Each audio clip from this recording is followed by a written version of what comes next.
সিনেমার একদম শুরুতেই আমরা রাতের অন্ধকারে এক ভয়ঙ্কর জলাভূমিতে একটি কুমিরকে দেখতে পাই। আশ্চর্যের বিষয় হলো তার গায়ে একটি লাল আলো জ্বলছিল, আর এই লাল আলোই কয়েক মিনিটের মধ্যে তার বিপদের কারণ হয়ে দাঁড়ায়। জলাভূমির ভিতরে লুকিয়ে থাকা কোনো এক বিশাল প্রাণী হঠাৎ সেই কুমিরের ওপর আক্রমণ করে বসে। সেই প্রাণীটা কে ছিল, কোথা থেকে এসেছিল, আর কুমিরের শেষ পরিণতি কী হয়েছিল তা আমাদের দেখানো হয় না। দৃশ্য কেটে যায় আর আমরা দেখতে পাই সিস্টিন আর তার বন্ধুকে। সিস্টিনের মা ভীষণ অসুস্থ ছিলেন, যার কারণে সিস্টিন সবসময় মন খারাপ করে থাকত। সে তার বান্ধবীর সাথে একটা ভ্যাকেশনের পরিকল্পনা করেছিল, কিন্তু যখন সে ছুটিতে আসে তখন রাগের বশে ম্যানেজার তাকে চাকরি থেকে বরখাস্ত করে দেয়। তার মেজাজ তখন খুবই খারাপ হয়ে যায়, কিন্তু পার্টিতে হেনা তাকে সামলায় আর তার নতুন অ্যাডভেঞ্চার প্ল্যানের কথা তাকে জানায়। এইবারে সে রিগো নামের একজন লোকের সাথে দেখা করে, যে তাদের প্রস্তাব দেয় যে খুব সামান্য টাকায় সে তাদের জলাভূমির ভেতরে নিয়ে গিয়ে কুমির দেখাবে। সিস্টিনও এই কথা শুনে উত্তেজিত হয়ে ওঠে, কারণ চাকরি তো এমনিতেই চলে গিয়েছিল, তাহলে কেন না জীবনটাকে একটু উপভোগ করা যাক। পরদিন সকালে তারা রিগোর দেওয়া ঠিকানায় পৌঁছে যায়, আর সেখানে গিয়ে দেখতে পাই শুধু তারাই নয়, আরও অনেক পরিবার রিগোর একই অ্যাডভেঞ্চার ট্যুরের জন্য সেখানে এসেছে।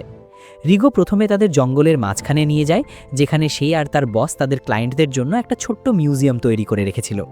এই মিউজিয়ামের ভিতরে জঙ্গলের অনেক বিপজ্জনক জীবন্ত প্রাণী আর অনেক মৃত প্রাণীর কঙ্কাল রাখা ছিল। এখানে আসা সবাইকে বস মিউজিয়াম ঘুরিয়ে দেখায়, আর তাদের একটা বিশাল হিপ্পোর কঙ্কাল দেখিয়ে বলে যে 1980-তে সে নিজেই এই বিশাল হিপ্পোটাকে শিকার করেছিল, কিন্তু এখন এখানে আর কোনো হিপ্পো থাকে না।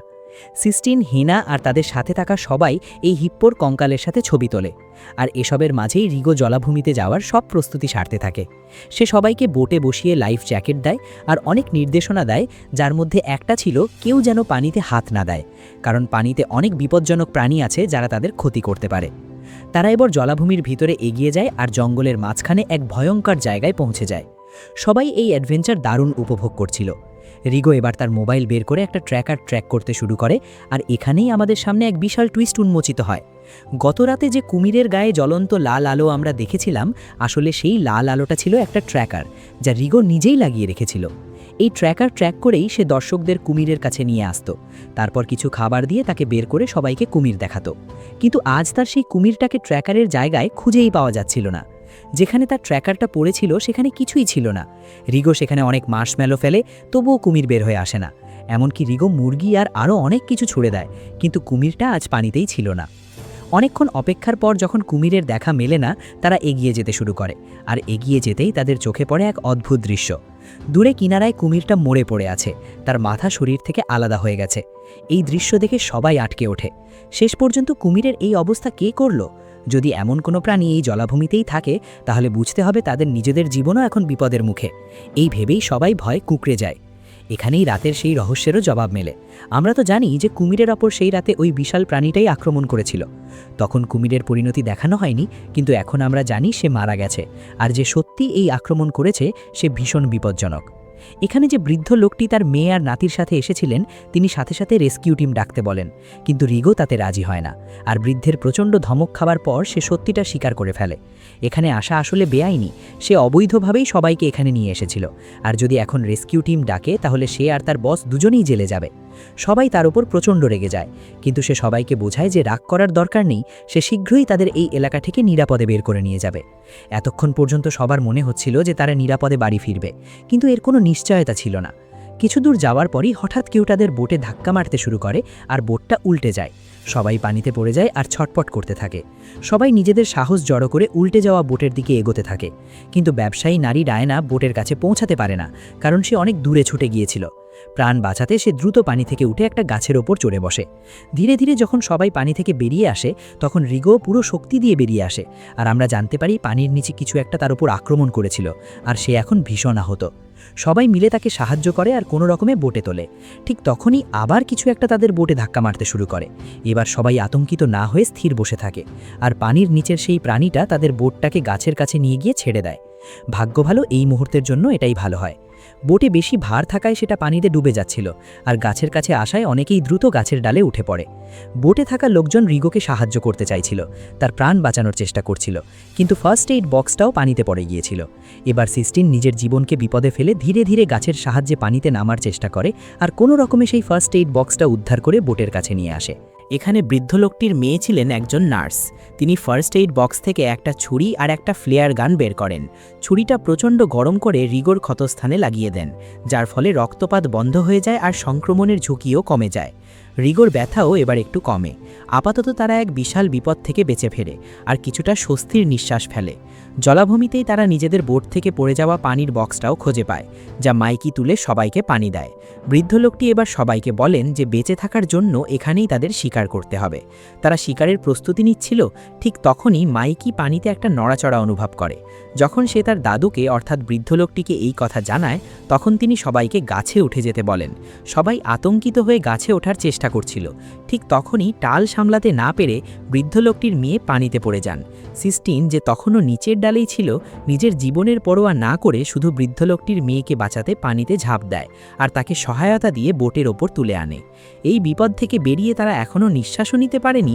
ঠিক তখনই অন্যদিকে হেনা যে গাছে ছিল, সেই গাছেই সেই প্রাণীটা এসে জোরে আক্রমণ করে বসে, আর টাল সামলাতে না পেরে হেনাও পানিতে পড়ে যায়।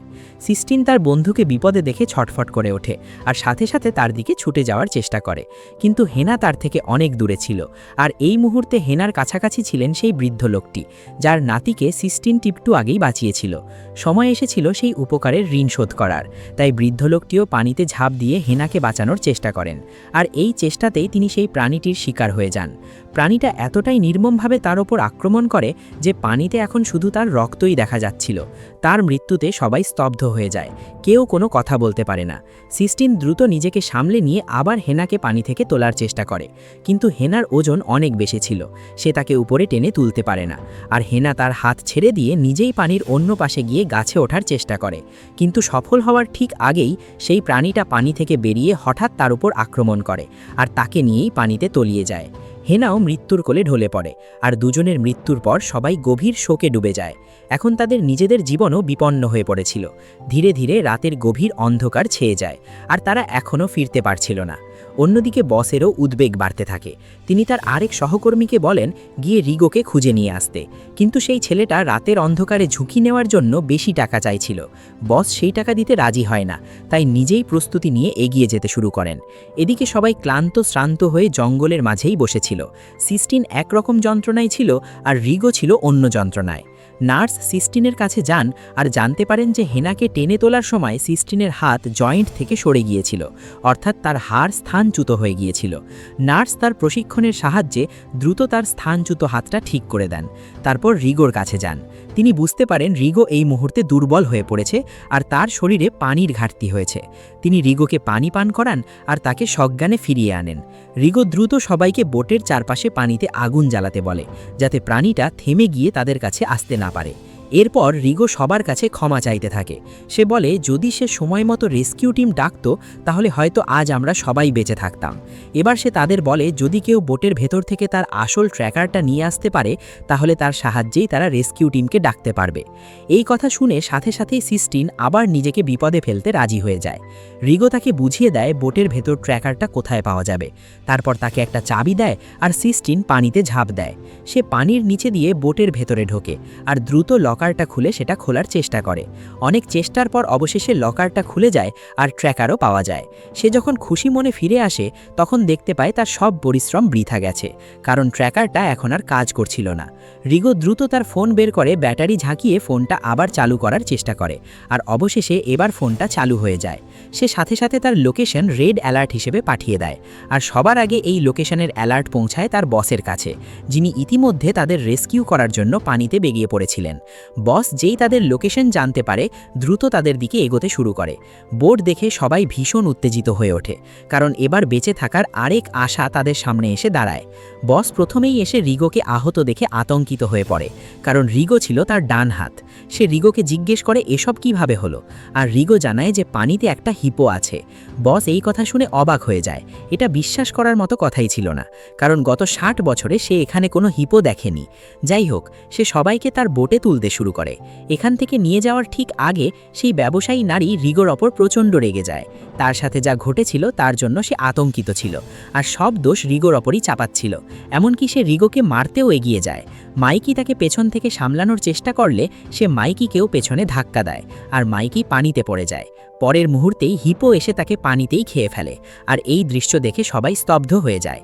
এবার বস ও তাদের সব কথা বিশ্বাস করে নেন, আর যে নার্সের একমাত্র নাতি ছিল মাইকি, তখন তিনি নিজের ওপর নিয়ন্ত্রণ হারিয়ে ফেলেন।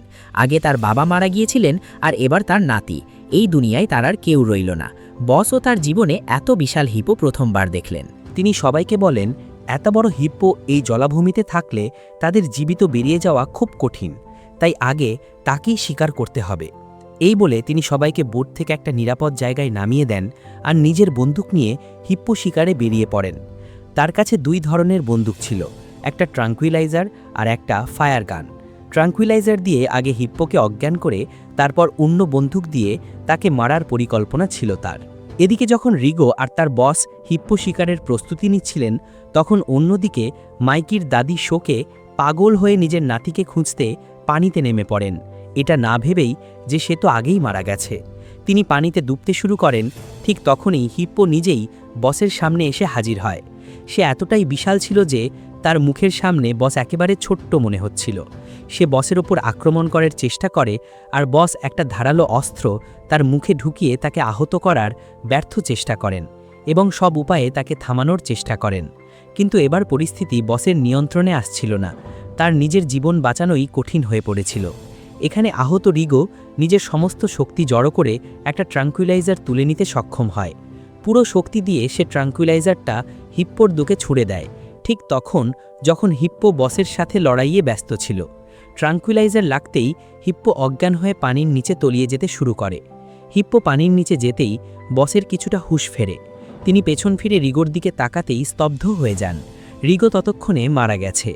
রিগো তার কাছে ছেলের মতোই ছিল। এই মুহূর্তে তিনি সেই শোক পালন করছিলেন।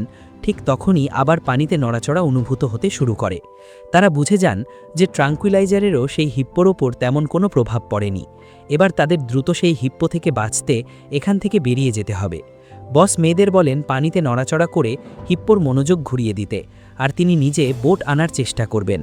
কিন্তু হিপ্পো তাদের ভাবনার চেয়ে অনেক বেশি চালাক ছিল। সে পানি থেকে বেরিয়ে সোজা বসের দিকে আক্রমণ করতে এগিয়ে যায়। বস প্রাণ বাঁচাতে গাছে উঠে পেছনে যাওয়ার চেষ্টা করেন, কিন্তু হিপ্পো ততক্ষণে তাকে দেখে ফেলেছিল। সে তাকে একেবারে মেরেই ফেলত। কিন্তু এই মুহূর্তে বসের মাথায় আবার একটা বুদ্ধি খেলে। তিনি পকেট থেকে একটা বড় ফায়ার ক্র্যাকার বের করে জ্বালিয়ে সোজা হিপ্পোর মুখে ছুড়ে দেন। অবশেষে হিপ্পো তাদের ছেড়ে জলাভূমি থেকে দূরে চলে যায়, আর সবার প্রাণে প্রাণ ফেরে। তারা এখানে স্বস্তির নিঃশ্বাস ফেলে দ্রুত বোট নিয়ে এগোনোর চেষ্টা করে। অন্তত তাদের জীবন তো বেঁচে গিয়েছিল। কিছুদূর এগোনোর পর তারা একটা বিল্ডিংয়ের কাছে এসে থামে। এই মুহূর্তে এই বিল্ডিং পানির চেয়েও বেশি নিরাপদ মনে হয়, তাই তারা ভেতরে যাওয়ার সিদ্ধান্ত নেয়। কিন্তু তারা জানত না যে পানির চেয়েও বড় বিপদ ছিল এই বিল্ডিংটাই। কারণ বহু বছর আগে এখানেই হিপ্পোদের পালন করা হতো। কেন করা হতো তা তাদের অজানা। হয়তো কোনো বৈজ্ঞানিক পরীক্ষার জন্যই এসব করা হতো। কারণ এখানে এমন অনেক কিছু ছিল যা দেখে তাদের মনে হচ্ছিল এই বিল্ডিং কোনো সরকারি স্থাপনা। এখানে ছোট ছোট খাঁচা তৈরি করা ছিল, আর খাঁচার ভেতরে অনেক প্রাণীর কঙ্কাল পড়েছিল। এখানেই সিস্টিন কোনো কিছুর অদ্ভুত কান্নার আওয়াজ শুনতে পায়, আর যখন সে এগিয়ে গিয়ে দেখে তখন দেখতে পায় একটা হিপ্পো শাবক, যার ওপর একটা ভারী বেড়া পড়ে গিয়েছিল। সিস্টিন কিছু করার আগেই সেই শাবকের মা, অর্থাৎ সেই হিপ্পো যে পানির নিচেও ছিল, সেখানে চলে আসে আর সিস্টিনকে মারার জন্য তার পেছনে ছুটতে শুরু করে। সিস্টিনও সেখান থেকে দৌড়ায়, আর বস তাকে বেরিয়ে আসতে সাহায্য করেন। তারা বিল্ডিংয়ের ভেতরের দিকে চলে আসে আর দ্রুত দরজা বন্ধ করে দেয়। বস তাদের বলেন যে তাদের দ্রুত আগুন জ্বালিয়ে রেস্কিউ টিম ডাকতে হবে। সবাই সেখানে থাকা কাঠের জিনিসপত্র জড়ো করতে শুরু করে, আর এই সময়ে সিস্টিনের চোখ পড়ে একটা গ্যাসোলিন ড্রামের ওপর। সে সেটা টেনে নিয়ে আসে যাতে আগুন জ্বালানো যায়। কিন্তু ঠিক তখনই সেই হিপ্পো দরজা ভেঙে ভেতরে ঢুকে পড়ে। তার সামনে ছিলেন বস। সবাই প্রাণ বাঁচাতে অন্য একটা ঘরের দিকে দৌড়ায়। সিস্টিনের সাথে সেই ব্যবসায়ী নারীও ঘরের ভেতরে ঢুকতেই সঙ্গে সঙ্গে দরজা বন্ধ করে দেয়, আর বসকে ভেতরে আসার সুযোগই দেয় না। বস অসহায়ভাবে এইসব দেখতে থাকেন। সিস্টিনের এতে ভীষণ খারাপ লাগে, কিন্তু এই মুহূর্তে সে কিছু বলতেও পারে না, কারণ বাইরের আওয়াজ শুনেই সে বুঝে যায় বস আর বেঁচে নেই। আমাদের দেখানো হয় যে হিপ্পো নির্মমভাবে বসের উপর আক্রমণ করে, তার বিশাল পা বুকের উপর রেখে তাকে পিষে ফেলে, আর তারপর তাকে মেরে ফেলে। সিস্টিনের ভীষণ কষ্ট হচ্ছিল, কিন্তু এখন দোষারোপের সময় ছিল না। সেই হিপ্পো দরজা ভেঙে তাদের দিকেও এগিয়ে আসার চেষ্টা করছিল। কয়েক সেকেন্ডেই দরজা ভেঙে যায় আর সিস্টিন তার সঙ্গীকে বলে যে তাদের দুজনকে দুই দিকে দৌড়াতে হবে, যাতে অন্তত একজন হলেও বেঁচে যায়। ঠিক তাই হয়, সেই ব্যবসায়ী নারী বেঁচে যায় আর হিপ্পো সিস্টিনের পেছনে ধাওয়া করে। দৌড়াতে দৌড়াতে সিস্টিন সেই জায়গায় পৌঁছে যায় যেখানে সে গ্যাসোলিন ফেলে রেখেছিল। নিজেকে বাঁচাতে সে পকেট থেকে দেশলাই বের করে সেখানে আগুন ধরিয়ে দেয়। এই আগুনে হিপ্পো একটু একটু করে পুড়তে থাকে আর সিস্টিন এখান থেকে পালানোর আরেকটা সুযোগ পেয়ে যায়। এই সময় তার পায়ে বেশ চোট লেগেছিল। সে তার সঙ্গীর সাহায্যে যখন এখান থেকে পালাচ্ছিল, ঠিক তখনই তার কানে আবার সেই হিপ্পো শাবকের কান্নার আওয়াজ ভেসে আসে। সিস্টিন এবার সেই মেয়েটিকে বলে, তুমি এখানে অপেক্ষা করো, আমি তাকে বাঁচিয়ে আসছি। সে তাকে রেখে সেই হিপ্পো শাবকটিকে বাঁচাতে ছুটে যায়। সে ঠিক যখন সেই ভারী বেড়াটা শাবকের উপর থেকে তুলছিল, তখনই হিপ্পো সেখানে চলে আসে। হিপ্পো সিস্টিনকেও দেখে আর অন্য মহিলাকেও দেখে। রাগে সে সেই ব্যবসায়ী নারীর পেটে এত জোরে ধাক্কা মারে যে সে ঘটনাস্থলেই মারা যায়। এরপর হিপ্পো সিস্টিনের দিকে এগোতে থাকে। সিস্টিন ভীষণ ভয় পেয়ে যায়। সে জানতো হিপ্পো এবার তাকেও মেরে ফেলবে, কিন্তু হিপ্পো তা করে না, কারণ সে এখন খুশি হয়ে গিয়েছিল। সে দেখেছিল কিভাবে সিস্টিন তার শাবককে বাঁচিয়েছিল আর কিভাবে তার শাবক খুশি হয়ে তার কাছে ফিরে এসেছিল।